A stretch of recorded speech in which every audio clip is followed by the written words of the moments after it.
월 매출이 300만 원이 나고 있던 곳이 1억이 나오더라고요. 한 달에요? 그 자리에서 계좌이체를 해드리고 바로 계약을 했어요. 전주에는 총 몇 개의 매장들이 있나요? 공사를 하고 있는 것까지 합하면 총 15개. 사업이라는 건 한순간에 대박이 나는 것보다 리스크에 대한 위험을 계속 줄여가면서 가는 게 되게 중요하다고 생각을 해요. 전주에서 만들어서 세계로 뿌린다. 전주시는 땡 잡았죠.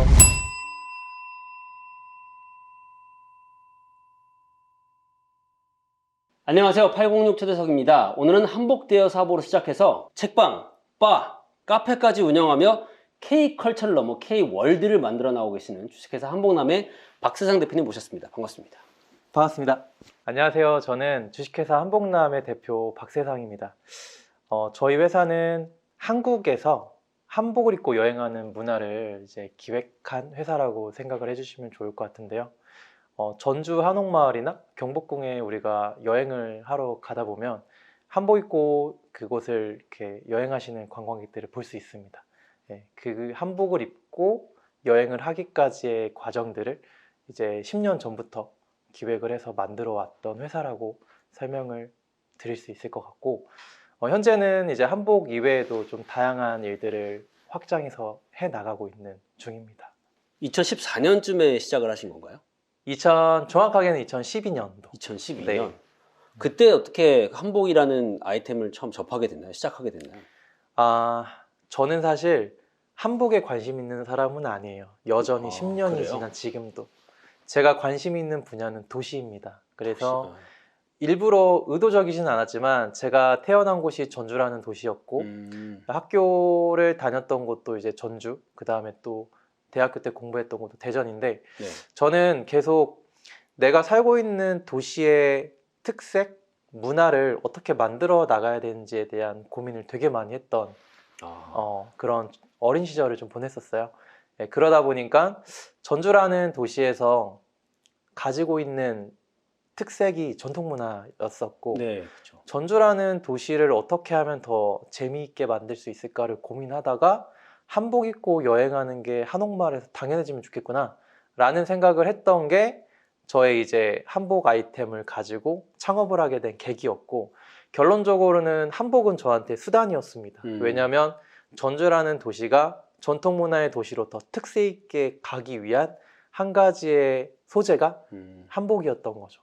전주에서 처음 한복 사업을 시작할 때만 해도 저는 자본이 없었고 길거리 노점에서 한복 사업을 처음에 시작했었기 때문에 처음에 어떤 자본금 없이 시작을 하셨단 말씀이세요? 길거리 노점에서 한복 30벌로 이제 한복 대여점을 처음에 시작을 했었고. 그래요? 그게 커져서 아까 그렇게 서울까지 가고 네, 했던 거군요. 맞습니다.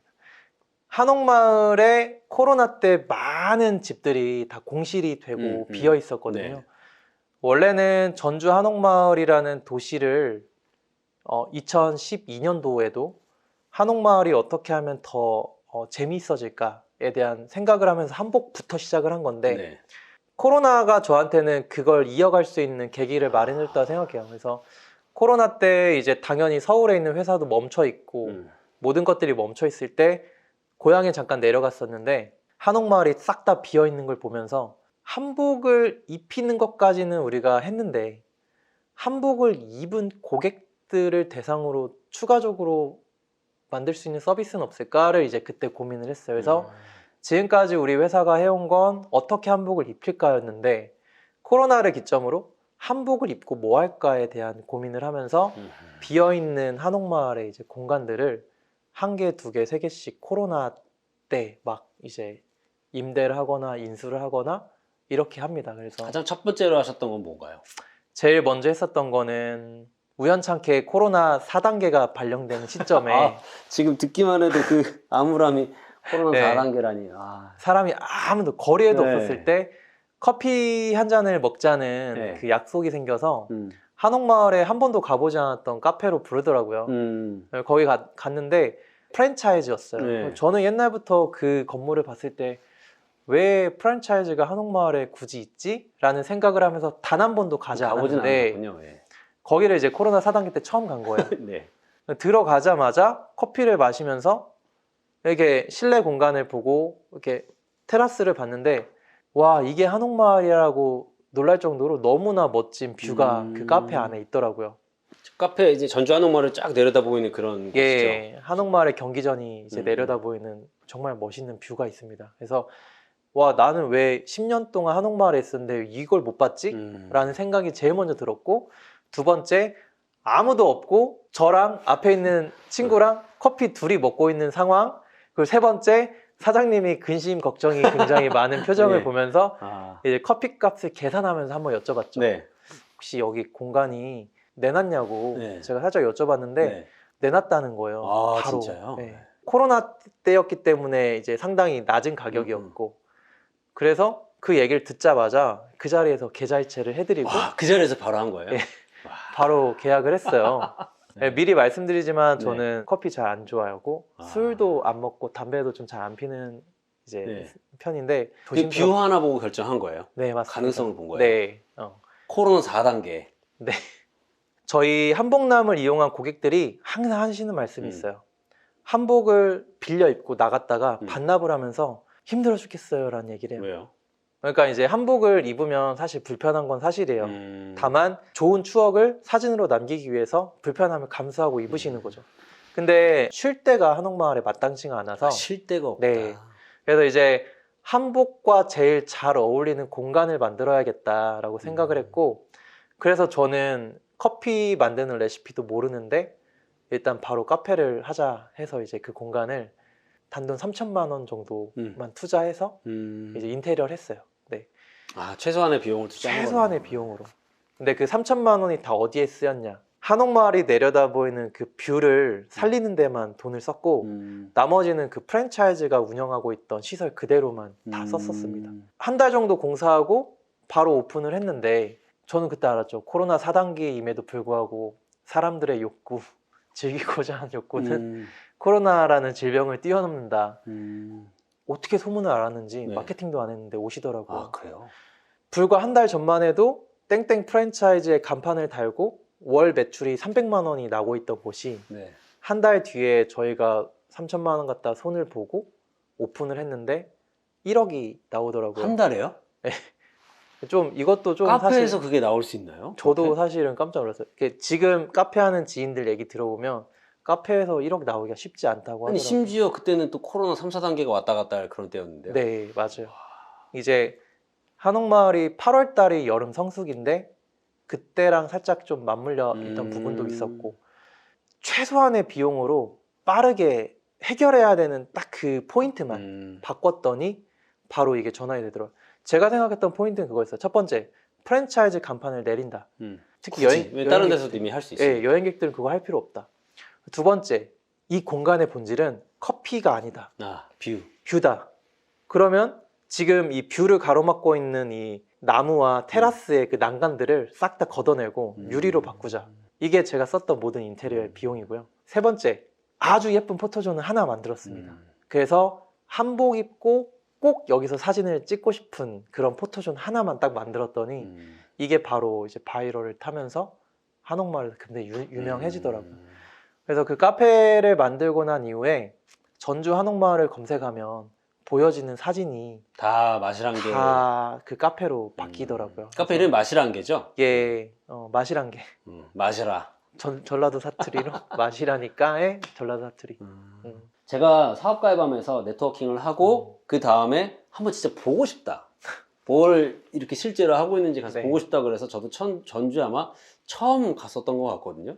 갔는데 그 마시랑게 뷰도 정말 끝내주고 옥상에 올라가면 그 사진 찍는 데가 네. 예뻤던 기억이 나고, 그 다음에 음식점도 있었고, 또 어디 거리를 갔더니 되게 인상적인 게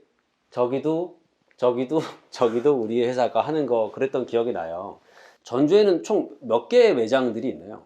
지금 현재 전주에서 운영하고 있는 매장은 이제 11개를 와. 운영을 하고 있고, 공사를 하고 있는 것까지 합하면 총 15개가 이제 전주에만요? 네, 운영이 될 거예요. 예. 한복으로 처음에 시작을 했었는데 지금은 이제 업종들이 식당, 술집, 카페, 서점, 굿즈샵, 공연장, 전시장. 공연장이랑 전시장도 있나요? 네, 예. 다양하게 업종들을 좀 늘려나가고 있어요. 사실 경영을 하는 거 운영을 하는 데는 굉장히 힘든 부분이 좀 있죠. 그렇죠. 업종이 다양하고 매뉴얼이 다 다르고 오픈하는 시간과 마감하는 시간이 다 다르고 채용해야 되는 그 근무자의 스펙과 특기가 다 달라야 되고 그러니까요. 예. 좀 어려움들은 있는데 계속 이걸 열심히 할 수 있는 원동력은 전주를 우리가 바꾸고 있다. 전주를 만들고 있다. 전주는 더 오고 싶은 관광지가 되도록 우리가 하고 있다. 약간 여기에 대한 좀 신념이 확실하게 있어요. 왜인가요? 그게 돈이 될 것 같아서인가요? 아니면 내 고향을 사랑해서인가요? 왜 그런가요? 자신 있게 말할 수 있는데 전주는 제가 태어났던 고향이었어요. 그때 당시만 해도 전주는 저의 의지에 의한 선택이 아니라 저한테 주어진 거였죠. 선택받은 거. 근데 그때 당시만 해도 전 전주가 되게 싫었고 작은 도시보다는 큰 도시에 살고 싶다는 생각이 진짜 많았어요. 지금은 자신 있게 말할 수 있는 건 전주는 온전히 제가 선택한 도시예요. 지금은. 전주라는 도시를 제가 선택했던 몇 가지 이유가 있어요. 첫 번째, 도시의 인구수 규모예요. 65만 명이 살고 있는 도시의 규모에서 성공하는 사업은 더 큰 도시로 갔을 때 저는 성공할 수 있는 확률이 높다고 생각해요. 서울에서 성공한 모델이 지방으로 왔을 때 저는 잘 안 되는 걸 진짜 많이 봤고 반대로 65만 명 그것보다 작은 도시에서 성공한 모델이 서울로 가서 더 많은 소비자들을 대상으로 성공한 케이스들이 좀 확률적으로 높다고 생각해요. 두 번째는 관광업을 베이스로 할 수 있는 도시라는 점이었어요. 전국에 있는 관광객들이 여행하러 갈 수 있는 도시가 뭐 강릉, 여수, 부산 몇 개 도시 안 돼요. 제주도 그리고 경주 꼽으라면 전 전주라고 생각해요. 전국에 있는 사람들을 대상으로 서비스할 수 있는 유리한 장점이 있는 곳이에요. 65만 명밖에 안 되는 전라도의 작은 땅이라고 생각할 수 있는데 반대로 우리가 갖고 있는 컨텐츠가 확실하다면 5천만 명을 데리고 올 수 있습니다. 그래서 관광업을 하기에 너무 좋다. 세 번째는 투자할 수 있는 자본이 소자본으로 다양한 실험들을 할 수 있다는 게 저는 큰 장점이라고 생각해요. 한옥마을에서 조금만 벗어나도 월세하고 권리금하고 이런 부분들이 서울과 비교도 안 될 만큼 저렴하거든요. 저도 서면에 부산에 가면서 서울과는 또 다른 그런 물가를 좀 경험하고 네. 너무 공감하는 이야기입니다. 네. 그래서 적은 자본으로 확실한 아이템에 대한 실험을 해볼 수 있는 장점이 있습니다. 그래서 저는 이 세 가지 이유 때문에 제가 전주를 선택했고 하나 더하자면 전통 문화를 기반으로 하고 있는 도시잖아요. 전주에서 저는 만드는 아이템이 해외로 뻗어나가기에 되게 유리한 조건을 가지고 있다 생각해요.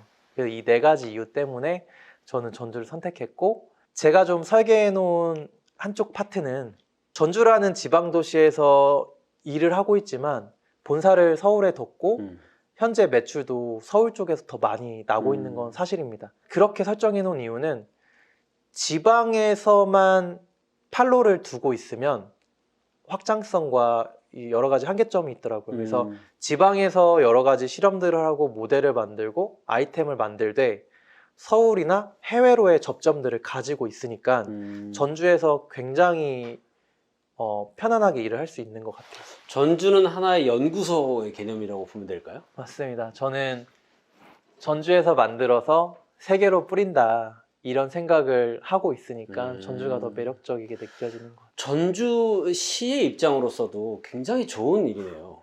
전주시는 땡 잡았죠. 네. 코로나 때 전주에 내려갈 때 다짐했던 게 있었어요. 네. 전주시에 나오는 보조금을 받지 않겠다. 않겠다. 예. 왜냐하면 전주라는 도시의 생태계를 보면 전부 다 도청이나 시청이 대기업의 역할을 하고 있어요. 그래요. 큰 자본을 가지고 돈을 뿌려주죠. 그러면 아래에 있는 이제 대행사들부터 여러 가지 소기업들과 중소기업들이 시청과 도청에서 나오는 보조금으로 먹고 사는 회사들이 거의 절반 이상이에요. 이거에서 회사에서 이 모델을, 이 비즈니스를 갖고 있는 회사도 당연히 필요하긴 하지만 저는 관광도시라는 장점을 활용해서 비즈니스를 만들 거였기 때문에 처음부터 지자체 예산들에 의존을 하면서 회사가 가기 시작하면 이 굴레에 헤어나오지 못할 것 같아서 처음부터 완벽하게 B2C하고 여기에 의존해서 비즈니스를 만들어야 된다고 생각을 했고, 두 번째는 아까처럼 지자체에서 나오는 예산을 가지고 먹고 사는 회사들이 많아요. 그러다 보니까 어떤 회사가 또 그 정해져 있는 예산을 이제 나눠 먹기 위해서 왔다라고 이제 이미지가 생기고 그렇게 보여지면 협력해야 될 지역의 주체들이 오히려 저희를 경쟁 상대로 생각할 수 있기 때문에 지자체 예산 안 받아요. 안 받고 저희가 B2C 시장에서 수많은 관광객들의 좌지우지할 수 있는 정도의 영향력이 생겼을 때 오히려 지역에 있는 업체들과 협업을 하면서 우리의 고객을 이쪽으로 보내줄 수 있는 정도의 힘이 생겼을 때 그때 좀 협업을 해야겠다라는 생각을 좀 했어요. 그래서 한 3년 정도는 정말 쥐죽은 듯이 일만 했고 이제 내년도부터는 좀 지자체와 협력을 해서 만드는 좀 사업 단위들이 있습니다. 네, 정말 중요했던 건 3년 동안 예산을 안 받았기 때문에 이제는 저희가 했던 거에 대한 가능성을 보신 것 같아요. 그래서 오히려 저희가 했던 방향대로의 예산을 세워서 그대로 좀 가자는 예산이 생긴 거고, 초반에 아무런 액션 없이 문서로만 만든 비전을 가지고 일을 하다 보면 중간에 의전해야 되죠. 뭐 사업 예산, 내 의지대로 할 수가 없고 네, 맞아요. 돈을 주는 쪽을 따라야 되니까. 네. 방향을 결정하는 데 있어서도 초반에 돈을 받고 시작하는 거랑 했던 결과를 가지고 얘기를 하는 거랑 굉장히 의사결정하는 과정에서 차이가 있는 것 같아요. 야, 지금 참 많은 이야기를 들었는데 하나하나 좀 놓칠 게 없습니다. 야, 지금 생각해 보면 참 많은 일들을 하셨어요. 열심히 살았네요. 네, 열심히 네. 사셨고 맞아요. 이 과정에서 내가 어떠한 순간에도 나를 포기하지 않게 만드는 한 가지가 있다면 뭘까요? 제가 굉장히 긍정적인 사람입니다. 긍정적인 사람이라고 스스로를 생각해요. 어렵고 힘든 거를 다음날 되면 다 잃어버리거든요. 네. 늘 내가 뭘 해야 되는지만 생각을 하는 편이에요. 즉, 저를 계속 움직이는 원동력은 우리 회사가 만들어 놓은 이 도시에 정말 많은 사람들이 와서 재미있게 즐기고 여행을 하고 새로운 경험을 하면서 본인 삶에 새로운 자극이 되어 줄 만한 걸 느끼고 가는 고객을 생각했을 때 내가 일을 해야 되는 이유가 거기 있더라고요. 그래서 늘 지금 하고 있는 일에 대한 5년 뒤, 10년 뒤의 모습을 좀 많이 상상하는 편이에요. 그것만 있으면 지금 당장 뭐 힘들고 어렵고 스트레스 받는 게 아주 점처럼 먼지처럼 사소한 문제라 별로 크게 의의를 안 두고 그냥 어디로 갈 것인가를 떠올린다. 내가 앞으로 무엇을 할 것인지, 어디로 갈 것인지. 네. 5년 뒤에 어떤 모습을 그리고 계신가요? 저희가 지금 새롭게 진행하고 있는 그 전주 한옥마을 옆에 원도심 골목길에 100년 된 시계방을 활용해서 이제 만드는 복합문화 공간이 있습니다. 네. 5년 뒤에 그 골목길이 전주 한옥마을에 있는 제2의 또 다른 전주 관광지가 되어 있지 않을까. 전주라는 도시가 갖고 있는 전통문화 이외에도 전주가 갖고 있었던 오래된 지역 문화가 하나의 또 전주의 좋은 자원이 돼서 여행객들이 이걸 경험하고 갔으면 좋겠어요. 반드시 될 거라고 저는 뭐 믿어 의심치 않고 도시를 만든다는 그 꿈이 되게 눈앞에 확실하게 그려지고 있네요. 제가 첫 창업을 대학교 2학년 때 했거든요. 네. 24살 때 네. 학교 앞에 대학로 상권을 가지고 네. 사업을 했었습니다. 대학로요? 대학로. 네. 그때 대학교 2학년 때 했던 그 첫 번째 사업은 상가 하나 내 것이 없었어요. 그냥 수많은 사장님들이 일을 하고 있는 그 상가들이 모여져 있는 상권을 어떻게 하면 활성화시킬 수 있을까를 그냥 무모하게 생각을 하고 그 당시에 그 저와 이해관계가 전혀 없는 상가 사장님들을 돕기 위해서 상권을 살리기 위해서 첫 번째 회사를 만들어서 일을 했었었는데 처음부터 제 것을 가지지 않고 상권 해석해보자면 점과 선이 아니라 면을 보는 연습들을 대학교 때 첫 번째 회사로 했다 보니까 그러면서 이제 훈련되어진 것들을 가지고 이제는 우리 회사가 자본이나 좋은 인재나 좋은 자원들과 아이템을 가지고 있으니 이제는 우리가 상권을 진짜 만들어 보자 라는 게 저한테 이제 40대에 주어진 일인 것 같습니다. 오히려 내 걸 가지는 순간 시야가 좁아지고 내 걸 가지는 순간 더 협업하기 어려워지는 매몰될 수도 상황들을 있다. 겪는 것 같아요. 아마 내년도나 이제 내후년도부터는 저는 이렇게 새로운 창업 아이템을 만드는 것보다는 회사의 경영으로 참여를 합니다. 그래서 내년도부터는 이제 경영자로서의 역할을 조금 더 단단하게 하기 위해서 저의 포지션을 옮겨가지고 회사에서 일을 하게 될 것 같아요. 그렇군요. 마지막으로 공통 질문이 하나 있습니다. 내 삶에 가장 큰 영향을 미친 한 문장이 있다면 그게 뭘까요? 너무 뻔한 대답을 할 것 같은데 성공보다 더 중요한 건 실패? 네. 제가 지금까지 3번 이제 회사를 망했는데 네. 말아먹은 그 3번이 저한테 큰 교훈을 줬습니다. 뭐냐면 이걸 했기 때문에 내가 망했구나라는 걸 정확하게 배웠거든요. 아하. 네. 그래서 24살에 만든 회사가 망할 때 저의 그 오만함과 교만함과 무능력함과 혹은 타인에 대한 배려나 이런 것들이 없었기 때문에 내가 망했구나라는 걸 첫 번째 창업 망하면서 철저하게 깨달았고, 두 번째 회사가 무너지면서 또 배웠던 거, 비즈니스 모델에 대한 구체화나 그런 부분들. 네. 결국에는 사업이라는 건 한순간에 대박이 나는 것보다 그 리스크에 대한 위험을 계속 줄여가면서 결국 망할 수밖에 없는 여러 가지 행동들을 하지 않고 묵묵하게 가는 게 되게 중요하다고 생각을 해요. 성공은 언제든 다양한 가면을 쓰고 제 앞에 올 수 있을 것 같아요.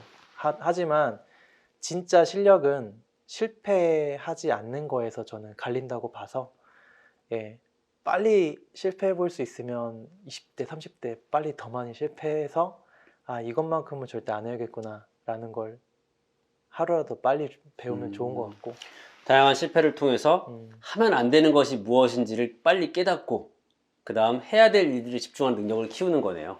네. 네, 오늘 박세상 대표님 참 여러 가지 인생 스토리와 더불어서 사업에 대한 다양한 인사이트와 철학을 들을 수 있었는데 정말 기감이 되는 시간이었고요. 다시 한번 오늘 좋은 말씀, 좋은 이야기 나눠서 감사합니다. 고맙습니다. 고맙습니다.